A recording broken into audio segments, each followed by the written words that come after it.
So I'd like to welcome you to today's program.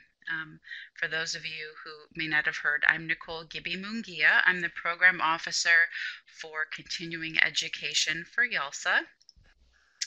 And before we get started, I'd like to review a few features of our webinar software. During today's program, we'll be communicating with each other via chat.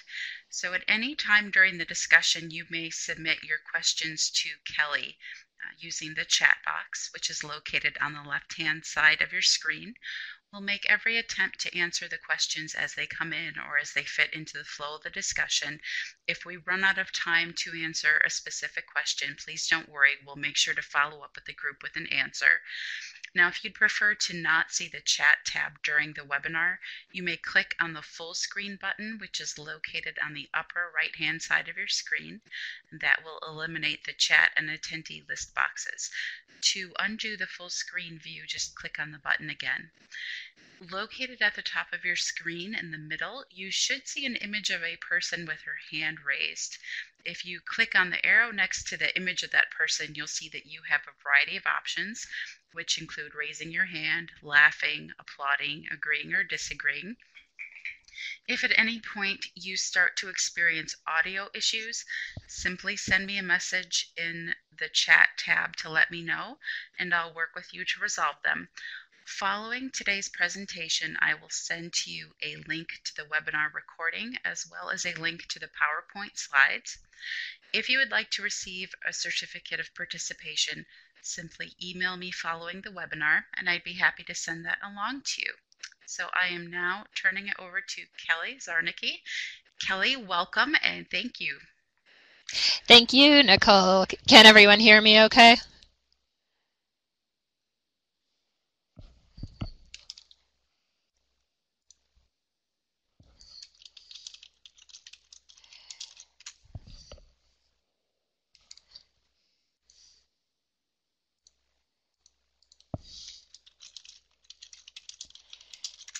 Oops, I'm sorry. Can everyone hear me okay? Okay, got it. Thank you. Thanks, Maria. Well, welcome to you as well, everyone. Thank you for joining the chat, and good afternoon or good morning, depending on where you are.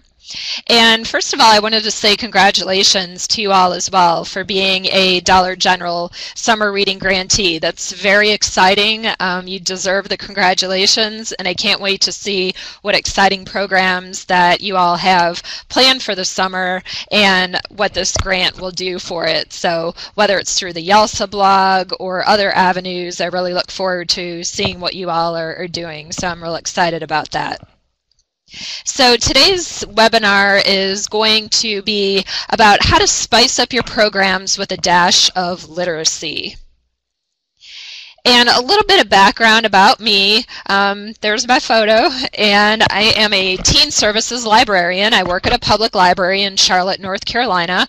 I have been here for about 10 years, and I also have some previous library experience at an academic library as well.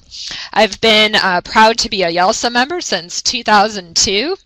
And I am a member of the YALSA Programming Guidelines Task Force, which I bring that up because we recently completed the report. If you had a chance to see it online or the YALSA blog as well, it's got a lot of great tips for librarians, either starting programs for teens or even, who have done programs for a while. That's some good reminders of how YALSA is looking at programming for the future of teens and libraries.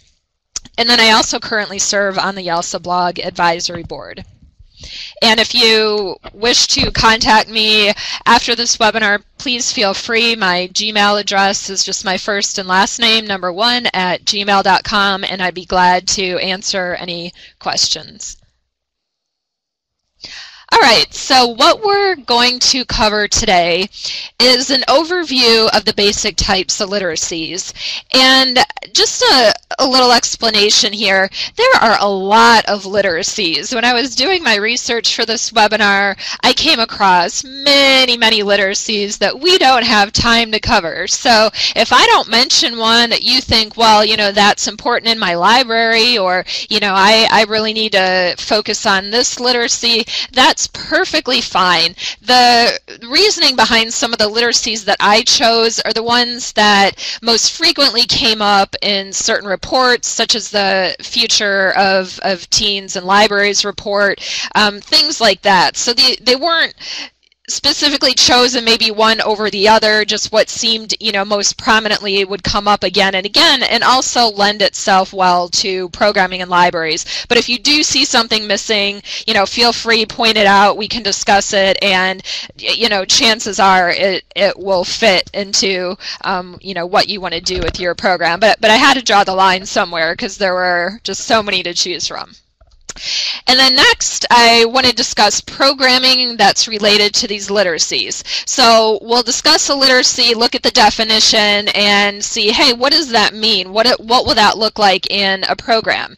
And I also wanted to add a caveat to that too, in that I know most of you already have your programs planned out for the summer. It's May, right? So we hope we do. So I'm going to talk about programs that will lend itself to these literacies, but that doesn't necessarily mean that you're going to have time between now and then to run out and, you know, redo your whole program, you know, plan and all that, but take pieces from it. So if there's something that, you know, perhaps I mentioned in a program that you think, wow, you know, I might add that to something I'm already doing, or maybe in the future, you know, I can add that bit of literacy or try that program. So I don't want you to feel overwhelmed or in any way that I'm suggesting, well, you know, you need to change anything. It's just kind of giving you food for thought, taking pieces of it. Again, you know, my background comes from being in a public library, so there might be some tweaks that we'll need to do for school libraries, and, you know, that can come out in our discussions as well. And then we're going to look at how to incorporate it into existing programming. So for several of you, Nicole shared with me programming that you already have planned for the summer. So we'll give you an opportunity to talk a little bit, or well, chat a little bit, I should say, about your programs, and then we can discuss as a group, kind of brainstorm, well, how can we add some of the literacy pieces that we discussed at the beginning of the presentation to your programs that are already in existence. And then lastly, we'll just look at some further resources. So, you know, if you're still wanting some more programming resources, YALSA is a great avenue to look at that. So we can look at some things that we might not already know about. And then, of course, you all are experts as well. So if you have resources that weren't mentioned, you know, please feel free to share those as well. All right, sound good so far? So far, so good? All right, moving on. Great, thanks. Okay, so programming at the library. I thought it was worth spending a little bit of time discussing what programming is at the library. And the reason I brought that up is because sometimes I think we might think of programming has to look a certain way. And there are reasons why, you know, it does. We're bound by certain rules, and of course at our libraries. But I also wanted to bring it up too, because sometimes I think, and I'm talking about my own library system, we might think of a program as, you know, you have to reserve the community room, it has to be reservation only, you know, maybe there's certain things that we might be able to let go of and still consider to be a program. Maybe not, you know, but maybe we can.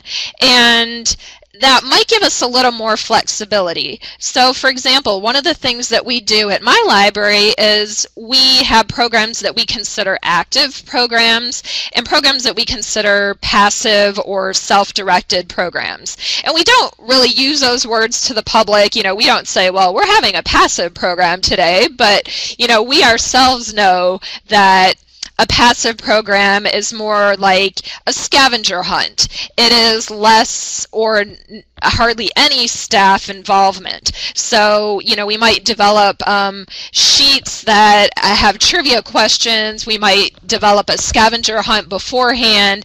And, you know, it's still somewhat active because staff have to explain it, but it's just a little different model than, you know, booking the community room, having people sign up for reservations. It's just a different way maybe of looking at programming than, you know, doing it the same way all the time. Obviously, also programs can be one time. It can be a workshop series.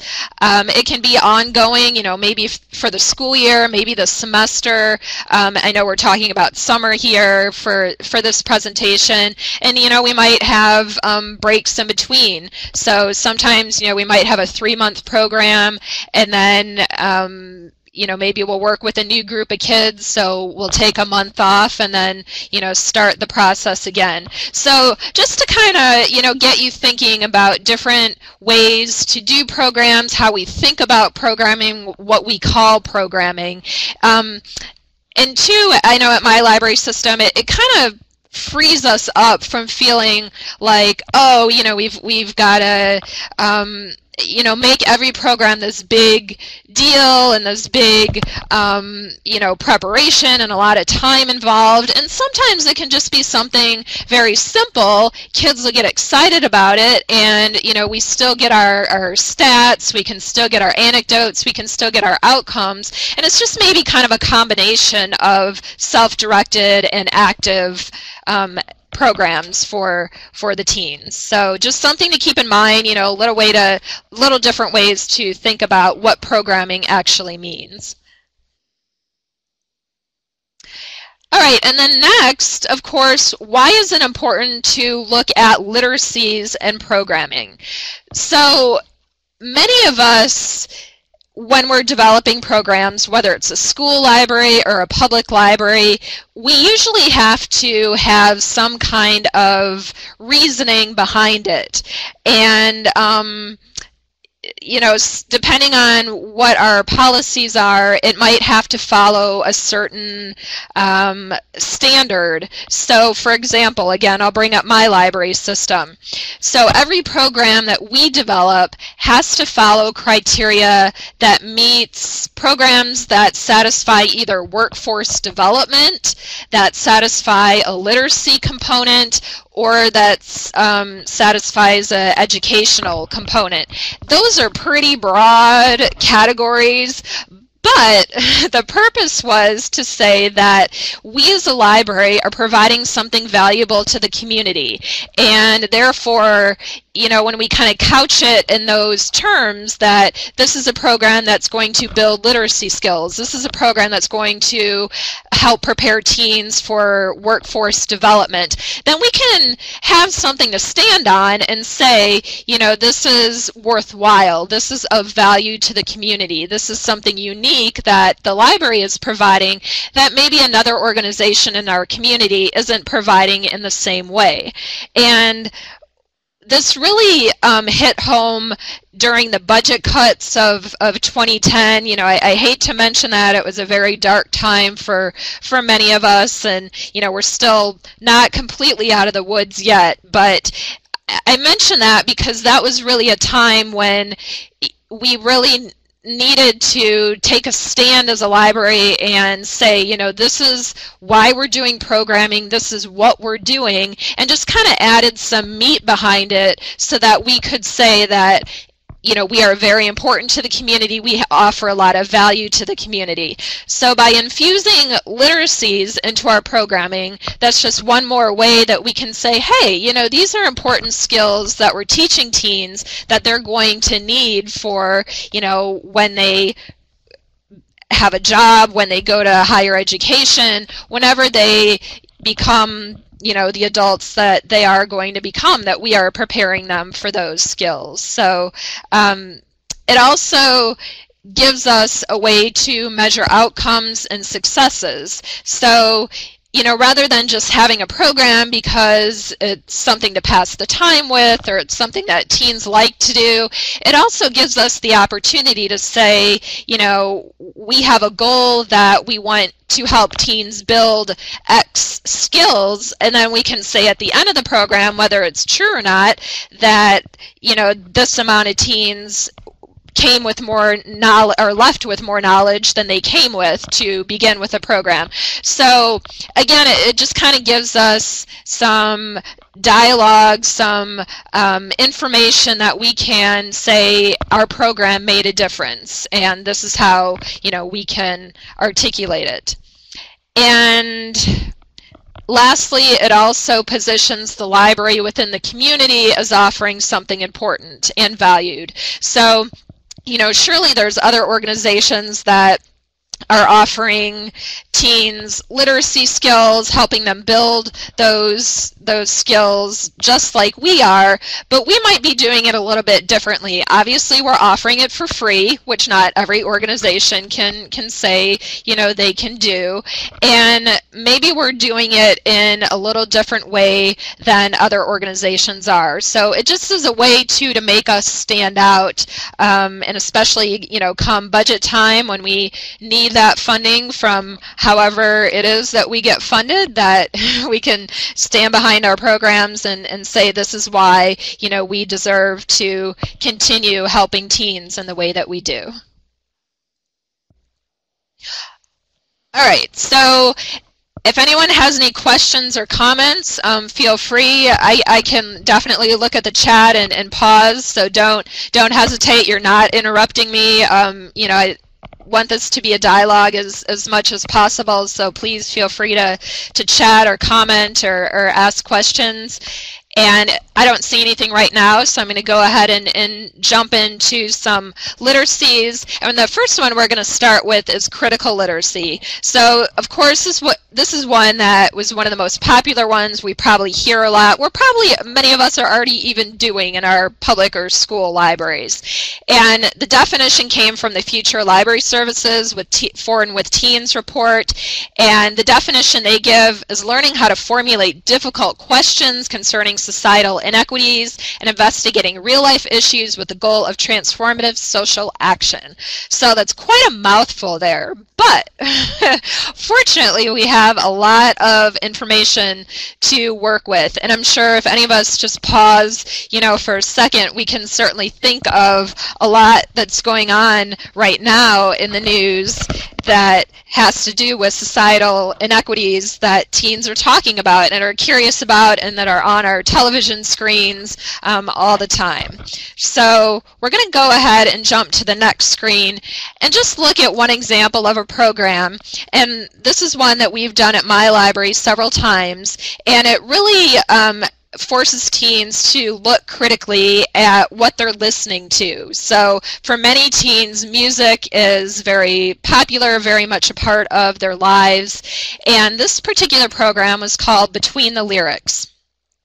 And basically what the teens did is they had the opportunity to look at the meaning of what they're listening to. So that's nothing new. It's always good to have teens really consider what music it is they're listening to and what it means. We did have to pre-select the songs because, we unfortunately aren't able to listen to all the lyrics that might contain some words that could be inappropriate or offensive. So one of the key things to doing this program was to pre-select some well-known songs. So obviously just going through the lyrics and making sure that they are appropriate for the library. And we put them up on a screen so the teens can follow along with the song, and they can actually see the words on the screen as the song is being played. And they're listening to the music as part of the program. So it's projected on the screen. and then we discuss what the song is about. So we did that a couple different ways, where, you know, we might focus on a particular, you know, maybe it's the refrain, or maybe it's, you know, a particular part of the song that might be misheard most of the time, or, you know, however you want to break it up and be creative about it, or, you know, just ask maybe the team what their favorite part of the song is, or things like that. But it usually gets them really involved and, you know, debating about what the songs mean or don't mean. And of course you can always follow that up with some kind of you know, expert interpretation of the song itself. So, you know, rather than just guessing what the lyrics mean, of course there's a lot of resources that you can go to, or even have them go to, and you know, figure out what the definitive meaning of the song is. So the teens, of course, themselves can be involved in choosing the songs as well, you know, as long as they understand what is considered appropriate or not appropriate, you know, for the library. So that's a pretty easy program to do, and it's a great way to have them think critically about something that is important to them.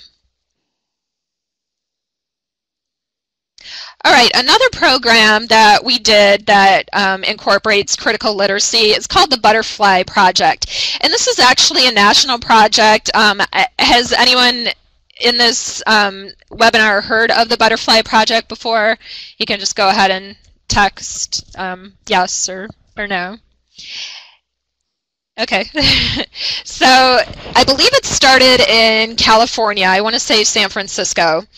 And it was a way to represent youth that died in the Holocaust. So we had a local Jewish organization approach us and say, you know, would your teens be interested in doing this project called the Butterfly Project? And what it is we purchased these ceramic butterflies that the teens were able to decorate however they wanted to, and the partner organization would come out during the program, and they would give some background, some history on, you know, the youth that died in the Holocaust, and you know, what that meant. And the butterflies became part of a exhibit in a park, a permanent exhibit that the teens were then later able to go and see, you know, what their butterfly represented. So it's a sculpture that exists in a park, and like I said, it's a national project, so different cities have, you know, different representations of what they do with their butterflies, but that's one of the, you know, the things that we did, and it takes a look at literacy in a critical way, because the teens are able to interpret visually, you know, what the Holocaust meant and what it meant to the youth in a way that they can express that, you know, individually through their ceramic butterfly. And it was a really popular program. A lot of the teens, you know, had no idea on the statistics and, you know, the background of it. You know, of course they read about it, about the Holocaust in school, but it became more personal and meaningful when they were able to participate in a project that became even part of something bigger, you know, that still exists in the community. All right, and a third program example I'm using is from a program we held called Turn It Up Teen Radio, which was a podcast program where a group of teens met regularly. They met weekly, and they created 2 podcasts during their 3-month term. So about a month and a half, they created a podcast. This particular example is an actual radio show that was live. So they had the opportunity, after creating these podcasts, you know, gaining the experience of developing a story, how do you talk in front of a microphone, how do you do your research, that they were ready ready to do a radio show, a live radio show. And this came from a partner in the community. And again, I know that, you know, we don't all live in communities that might have radio shows and partners that are, you know, eager to have teens come on the radio, but I didn't want to leave this out. And again, perhaps there's pieces to pull from this. You know, even if it's not a live show, it can certainly be a podcast, something recorded that teens are able to think critically about. And the topic that the teens chose, and we gave them a handful of topics. So the one they chose that was most popular to them was talking about parents just don't understand. So this ranged from, you know, anything from technology, like maybe parents don't understand why a phone is so important to me, to, you know, social networking. Parents don't understand what I'm doing online. And the teens had a list of questions that we helped them prepare under this umbrella topic. So, you know, they thought about how am I going to answer, what am I going to say, how am I going to talk about what my parents don't understand. And we had the teens practice beforehand. So like I said, they came up with these questions, just kind of generated conversation. It was meant to be a discussion. It was meant to get all of the teens participating, and it ended up working out really well, actually. So again, you know, this could be a very big program. Like I said, it lasted several months, you know, with kind of the live radio show as the culminating experience, or it could be something modified and much more simple, where they're doing a recording. It's not live, but they're choosing a topic that you know, would address them to think critically about something. And the cool thing about being a live radio show is that we did have people that called in. So, you know, we had parents that called in, other teens called in. So even modifying that, you know, you might want to have the teens practice, and they could just have a live audience at the library where they would be asked questions on, you know, the topic they chose. So kind of like maybe a not really debate club format, but, you know, where they're on their toes, they've prepared, they've researched a topic, and, you know, they can work in small groups together and, you know, be able to stand up in front of the audience and articulate themselves on topics that don't have a right or wrong answer. So this is something that the teens really worked hard for, and of course, you know, they love to hear themselves on the microphone. You know, whether it's live or not, they still seem to get excited about it. All right, so the next literacy we're going to look at is cultural literacy. So knowledge of history, contributions, and perspectives of different cultural groups. And I apologize, my resource came from dictionary.com, but I thought the definition was pretty standard, pretty accurate, and it's definitely something that I think really lends itself well to libraries. And we'll go ahead and take a look at some programming examples. And one of the things that we do here at my library is we have a lot of interactive book displays. So again, I know a book display might not be considered a program per se, but I think it's one of those things, depending on how you organize it, depending on, you know, if you can set it up as something interactive, that it could be considered a program. So again, depending on, you know, how your library feels about that, or what the policies are around that.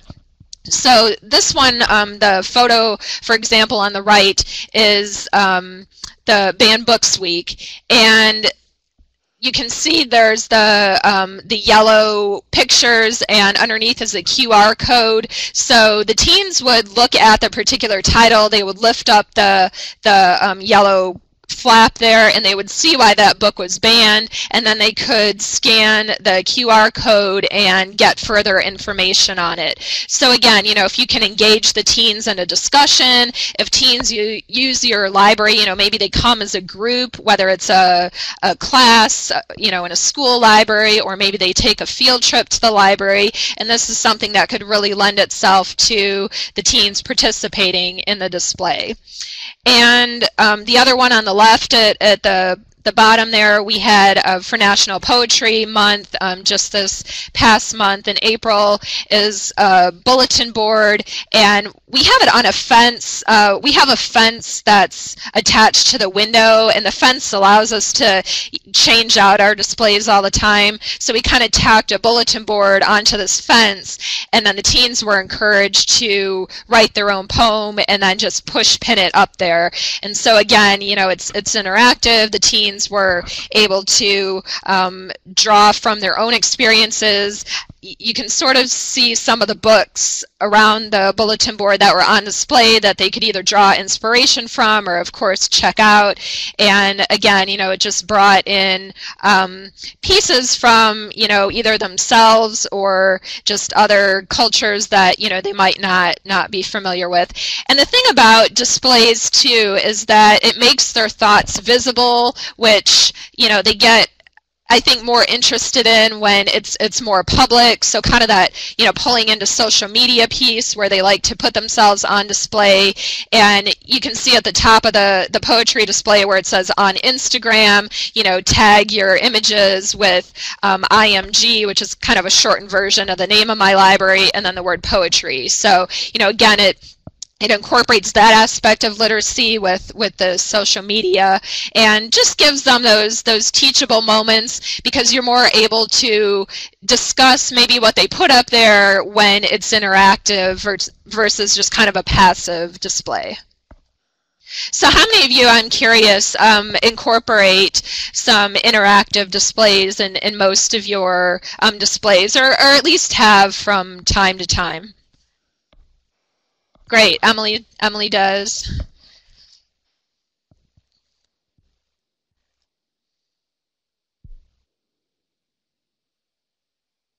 They're not very successful. Okay. Right, space can be an issue. Yeah, banned books, poetry. Yeah, and sometimes, good points, Joy and Maria, that sometimes kids need prompting, or, you know, I hate to resort to this, but sometimes bribery, you know, we offer them a piece of candy or a bookmark or something, you know, where I know candy's terrible in many ways, but, you know, we have before, I will say, and, you know, they do participate. So sometimes, you know, we can get a little more creative than that probably, but you know, sometimes they might need a little pushing or prompting. Oh, and Emily said you had a really successful right on post-it notes. Yeah, definitely.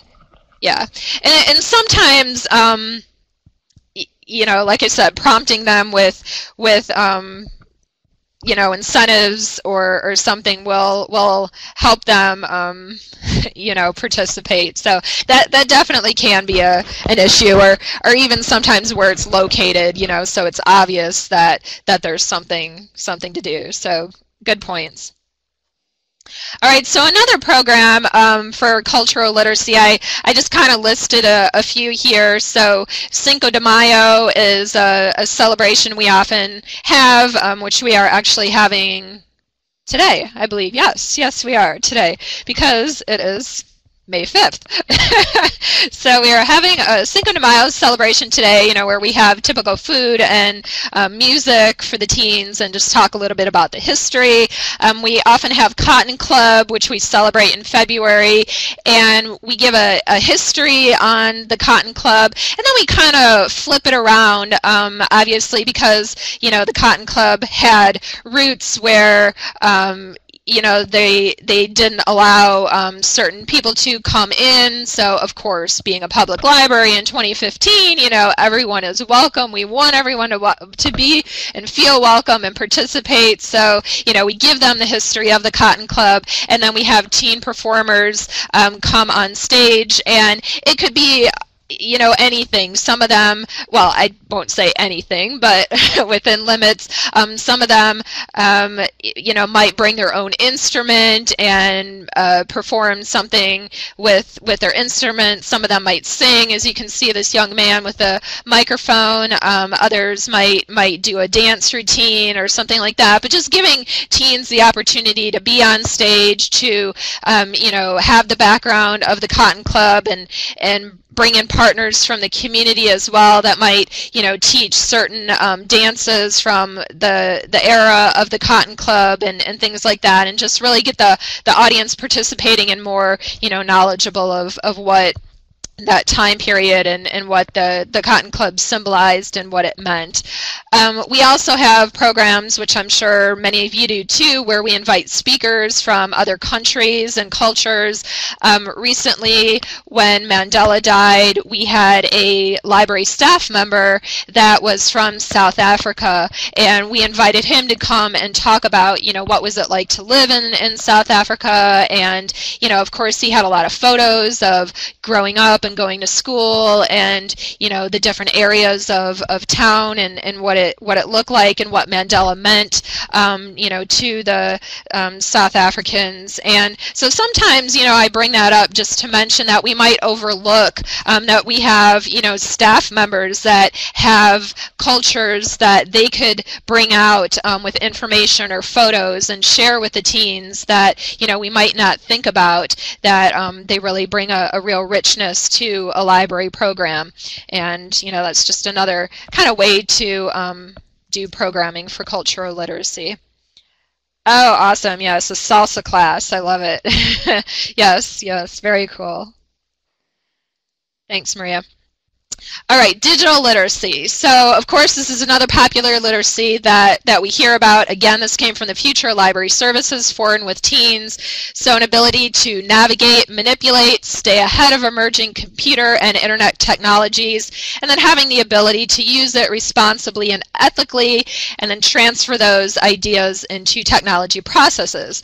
Woo, again, a mouthful. And the other thing, too, to look at, you know, is this definition encompasses a lot of digital literacy. And so, you know, when we think of incorporating literacy into a program, I don't think we need to think about, okay, you know, I need to cover all my bases here. I need my teens to, you know, ethically use technology and then transfer it into a process and stay ahead of an emerging technology. You know, that's a lot, a lot to take in. So even if you just take in part of it, you know, maybe it's a technology that is new to you and new to your teens and new to your library, you know, which might be different than what's new to my teens and my library. So that's another way to look at it. You know, obviously, we all come from very different libraries, very different resources that our teens might have access to. So, you know, it can be very unique to your library and what that means for them to use it responsibly and ethically. And, you know, maybe we get information from a teacher that we're working with, whether a school or public library, that says, you know, I'd really like my teens to focus on this a bit more, or to have a little more, you know, background on this. And that's another way that we can start as well. So some examples, again, I'm going to throw out for programming for digital literacy is creating online games. And these are two screenshots of programs that I really like. And some of you might be familiar with Scratch, is on the lower left-hand corner there, the photo, and then the upper right is GameStar Mechanic. And both of these are free. I believe GameStar Mechanic has a paid version. If not, I apologize. But they definitely do have free components to them. And one of the things that is really great about it is that I don't know if you can see it in Scratch, but it's the center panel there where it looks like blocks are like stacked up on one against each other. And basically what the participants are doing is they're developing if-then statements. So say, for example, if I want my fish to move to the right, then I have to tell it to do that. So, you know, they're thinking through, they're problem solving. This is basically what game design is about. So if you haven't ever been exposed to it, you know, I just wanted to point that out. For those of you that have, and maybe you haven't heard of Game Star Mechanic, once you get to be familiar with one online gaming program, they have a lot of similarities. So what's really cool about that is that if you're familiar with one, then taking on another one or learning another one is not that difficult. Obviously, it involves some computer programming skills and modifications to, you know, maybe what someone else already created. Scratch is something that allows you to do that. You know, people can upload their game online, and then the teens can modify that. So again, creating online games, it can be a little more involved of a program than, you know, maybe you're ready for, or maybe you have time for, but it is something that many teens will pick up pretty quickly, and, you know, it's got a lot of applications to it in the digital literacy realm. And then another aspect that some of you might have done before is creating promotional videos. So of course it really helps benefit the library because it can help promote, you know, the great things that the library is doing, as well as build those digital literacy skills for the teens themselves. So incorporating storyboarding, where they're thinking through and planning out their video first, where they're actually drawing the characters or drawing some of the text that, you know, they want as part of the video. They can take on different roles, so, you know, maybe director or editor or actor. And the editing piece obviously involves a lot of literacy because they are, you know, making decisions about what they want to keep, what they want to get rid of, what story are they trying to tell. And then obviously incorporating peer feedback too gives them the opportunity to form their opinions in a way that they can make suggestions of, you know, either something positive or something that they can suggest making a change or a difference in. So, and again, you know, this can be something that could be very elaborate depending on what software you use, or it could be something somewhat simple. So if a lot of your teens happen to have access to maybe a camera phone, or, you know, that shoots videos, or maybe your library has access to apps on tablets, or maybe that's something many of your teens have, then shooting a video can be something, you know, fairly easy. Again, if that's not something that you have a lot of access to, or maybe your library has restrictions around shooting videos, sometimes developing partnerships in the community with people that have those resources, you know, might be another option. But it's always, you know, I know videos are in libraries are nothing new. Fortunately, it's something that hasn't, you know, teens haven't grown out of, and the more apps that they keep on developing that you can add, you know, special effects and music and things like that, it gets those instantaneous results, and, you know, the teens really seem to get excited about it. So I'm just curious, has anyone done any kind of video production before with their teens and had some kind of positive results?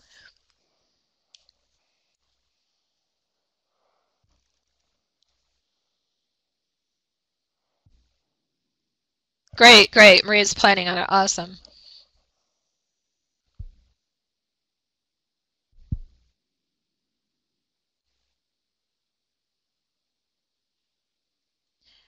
I'm just pausing here for a moment while a few of you are typing. Oh, awesome. Yes, the teen video contest for summer reading, absolutely.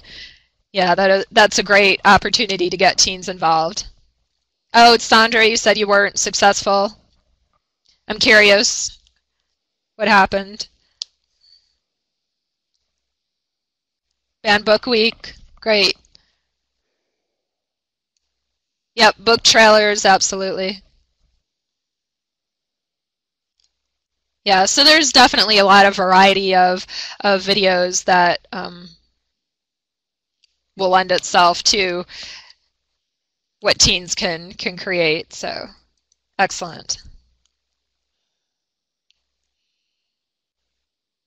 Okay, right, Joy, some aren't into videos, yes. Right. All right, we're going to go ahead to information literacy. Joy, I see you're still typing, so I'll catch up with you in a second. Information literacy, the ability to evaluate, locate, identify, and effectively use information. So information literacy, of course, goes hand in hand with libraries. We can't very much probably do a whole lot without incorporating information literacy somewhere into our programs. Oh yes, Joy points out, I'm sorry, I'm going to jump back here, teens who are on Minecraft that have YouTube channels, yes, definitely very popular. So one example I brought out, I'm sure many of you have heard of, many of you have incorporated, is a QR scavenger hunt where teens are able to learn more about the library, whether it's a particular book on the shelf that has a QR code that they can scan with their phone and find out, sometimes libraries might have a movie and put a QR code next to it and say, oh, here's a book, or, where they can find on the shelves, or that maybe there's a particular topic in the book that is really prominent that a QR code could lead them to. One thing we do at my library too is just have a scavenger hunt, a QR code scavenger hunt. So, the QR codes aren't located necessarily by a particular book to help them find another book, but it's more general, how to learn about the library. So the QR codes are spread throughout the library, and, they can just lead them to different library websites and resources that they can find more information about. So it's pretty simple way to get teens more familiar with the library. It's fun. I know not every teen has a phone and a QR code reader. We've done this before with groups that not everyone did have that, so they shared, with the teens that did have one. So I do know that can be a little bit of a barrier, but it is something that is fun, gets the teens active and moving about the library. And again, they can work in teams as well. Jumping onto print or script literacy, obviously, again, libraries go hand in hand with this as verbal language or information through print or written symbols. And just some examples of program examples for print or script literacy. One of my coworkers has an excellent program called Kitchen Chemistry, where she does hands-on experiments with food. And one of the programs I'll point out that she said was really successful was called the Scoville Scale program. And for that one is a scale that rates hot peppers.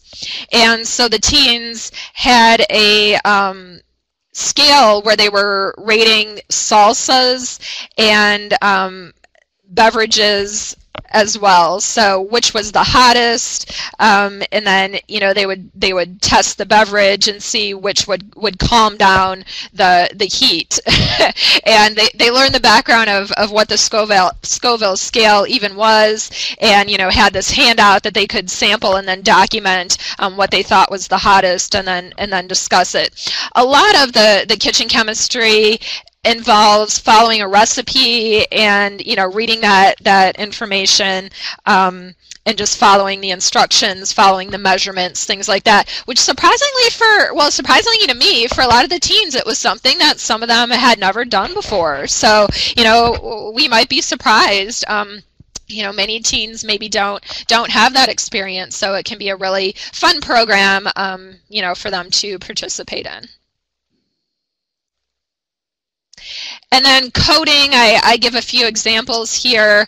Makey, that's a picture on the right with the banana there, and Makey's retail for about $40 a piece. Basically, it's intro to computer programming, and you can hook up, that's a motherboard, that's a picture of a motherboard where it looks like a cross and two circles, and you can hook up the circuits to the motherboard, as well as anything from like a potato to a banana to a Play-Doh to a finger, and those objects become the keyboard. So then you can do different things, such as, make sounds, use as a space bar.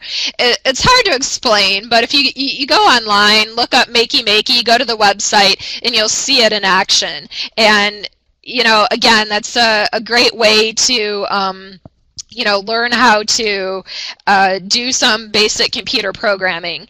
Cubelets are robots that are cubes, that are magnetic cubes that can attach themselves to each other. They're already programmed, so it depends on how you attach them.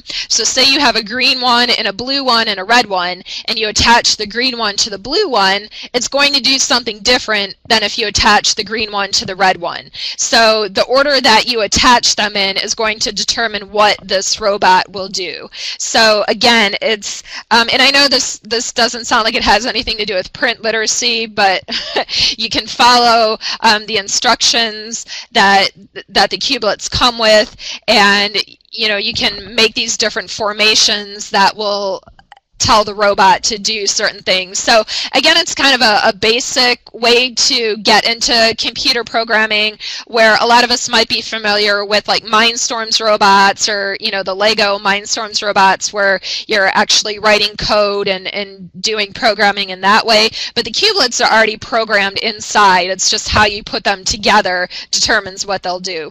Scratch, we mentioned a little bit in the game design, where again, that's some basic programming that you can put together those if-then statements in order to get an object to move or change color or make sound or things like that. An Hour of Code is an awesome website. It's been mentioned a couple times on the YALSA blog, that again just has some great tips on introducing teens to basic computer programming. All right, and I've got about 10 minutes left. I believe this is our last literacy, and then we're going to jump into your program, so I don't want to short that, so I'm going to go a little bit quickly through these next few slides, because I do want to give you guys time to talk about the programs that you have. So multiple literacies is where we kind of culminate here, and it just basically combines the literacies that we've been talking about. So if there are programs that we can incorporate print literacy and cultural literacy and critical literacy, visual literacy, then these are skills that we're helping teens to be able to navigate and move through and articulate, that they're not just focused on one piece of literacy or information, I should say. So one program that we've had a lot of success with is called Learning Maps. So teens think about, where do they learn literacy? They learn it in school, they learn it online, and to visually map this out, gets them able to dialogue and think about how they're learning, and how they incorporate literacies into their lives in ways that they might not have thought of before. Again, the Turn It Up Teen Radio program that I mentioned a little bit earlier, where research is part of it, oral speaking is part of it, where they're interviewing other people. So again, modifying it to be a podcast program. Maybe it's a book review program, and maybe it's a book discussion program. So again, this is a great program where they're incorporating the digital, the print, the critical literacies all into one program. All right, now that I flew through that of multiple literacies, I did want to spend some time and look at the programs that Nicole shared with me that several of you are doing.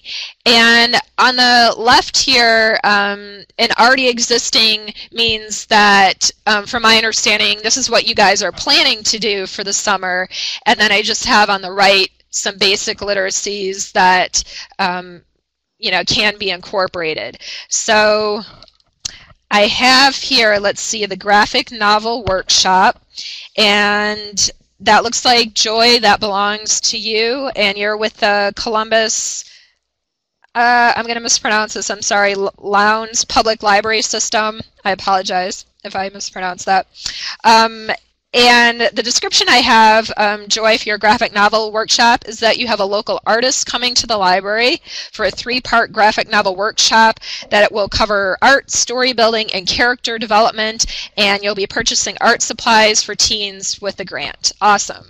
So that sounds absolutely fantastic. I love it. And I've also got on here, Joy, that you're having a basic cosplay workshop on 2 separate days that the teens are going to be able to create or add to their hero costumes with t-shirts, foam sheets, fabric paint, and other crafting implements. Okay, so I butchered any of that, please feel free to correct me. So if anyone has any ideas, I know we're kind of limited in how we can discuss, but please feel free to jump in if anything gave you some ideas, gave you some inspiration of how we might be able to spice up some of those awesome ideas, the graphic novel workshop or the cosplay workshop, with some additional literacy components. So one of the things I was thinking of is with cosplay, obviously, historically accurate costumes are really important. So any kind of incorporation of online research into, how a costume came to be might be something that, might be part of the program, or you might consider making part of the program. And I'm a little hesitant to jump in here too much because I know you guys know your teens more than I do. You know what resources you have. You know what the teens would be interested in. So please, feel free to jump in again if anyone has some ideas of how to incorporate some literacies based on our discussion. And your programs sound fantastic, and this isn't a criticism in any way. It's just, if we were to add a little bit more literacy to it, what might that look like? What are some things that we could do, or that you might consider doing? I shouldn't say we here, because Joy, this is you. this is all you. Another thing I thought about too for cosplay workshops is fan fiction. Of course, is really popular part of the whole movement. So if there's any way to incorporate fan fiction or just get the teens talking about fan fiction, or opportunities to share maybe what they've been writing, or websites that they're familiar with, can also be a great way to introduce that literacy. So, okay, I'm going to jump ahead. I know we've got a few minutes left. We've got a drawing workshop with a local cartoonist, and that is, if I mispronounce your name, I apologize, Robina Norman with the Hazel Guilford Memorial Library. And also have a contest for the comics, and their winner will be printed in the local paper. So again, and I'm going to drop down. We've got the comic theme going on with the Bill, is it Stee or Stay, with the Waldorf West Library having a comic book convention. So the theme of graphic novel workshops, cartoonists, comic book conventions, these obviously lend themselves to, the visual literacy, the print literacy. These sound really fantastic, high interest, and you've got the partnerships, the program partnerships. One thing I'll mention really quick that we've done at our library is we've blown up a giant cartoon panel, and we laminated it, and teens are able to draw their own comic and comic panels. So it's something that teens can contribute to, as a group. So maybe someone starts on the first panel, and then they add on the second panel. It can be done in dry erase marker, so you can add to it and erase it. Awesome. And I'm sorry if I mispronounced Corinna just had a Comic-Con. She left her email there, so please contact her. So if you want more information, fantastic. Please contact her. And also a Battle of the Books competition where teens read a specified selection of books. That's definitely a real popular, high interest program. And I was thinking, the QR code scavenger hunt I mentioned is something that could possibly be incorporated. I know it's a pretty probably busy program itself with the teens just focusing on answering the questions and the contest, the competition itself, but maybe even incorporating the resources that exist in the library, especially for the more popular books, might be another activity that, if there is any downtime that they could do, that would help them be a little bit more active in the program. So I'm going to take a breath here. We've got, I think, about a minute left. If anyone has any other programs that I missed, this is a really quick overview.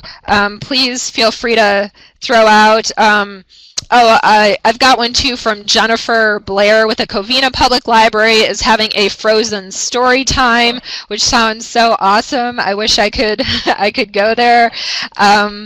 And then some music programs, because the theme for the summer reading program is music. So anything from sing-alongs to quoting the movie is definitely some ways that extra editions of literacy could be added. It sounds, I'm sure it's going to be super popular, standing room only. I love that. Maria, mask making, find your inner self workshop, fantastic. And so a lot of visual literacy, I'm sure, could be easily added to that. Research on the history of certain types of masks could definitely be added to that as well.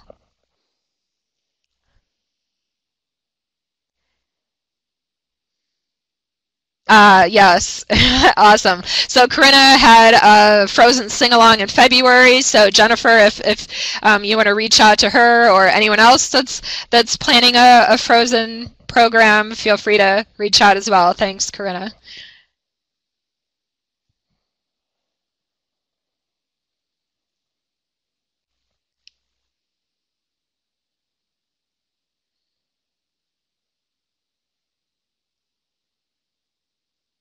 All right, well, I'm not sure, Nicole, how much more time we have. I don't want to run over anyone's time. It sounds like I know you guys are all excellent resources for each other. Again, congratulations on your grant.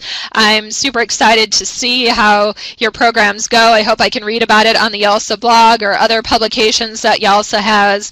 And I hope that this webinar gave you some inspiration of just how to think about incorporating some additional literacies into your programs.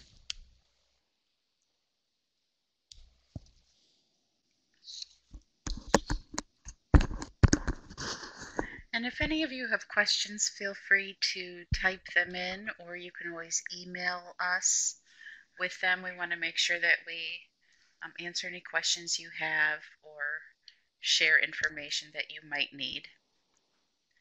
And I'm going to put my email address in the chat pod so that if any of you would like certificates of attendance, you can reach out to me and I'll take care of that as well.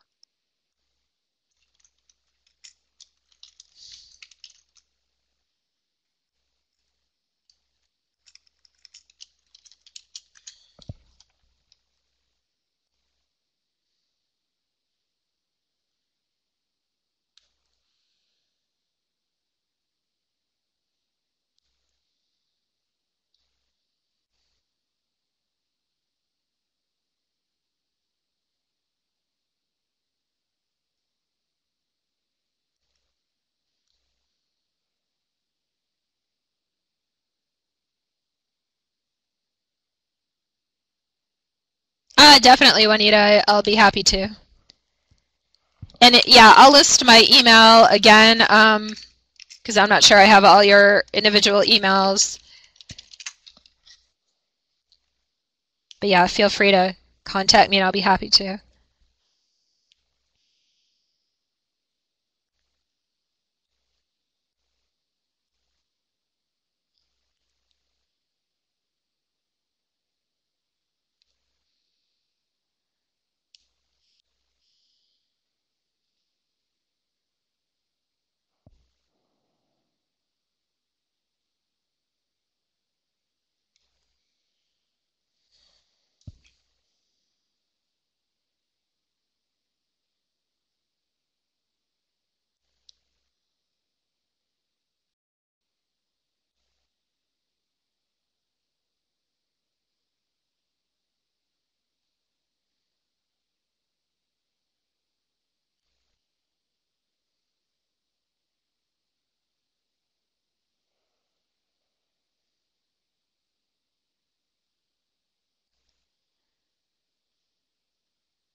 Great, Maria. Yeah, feel free to contact me and I can send that out to you.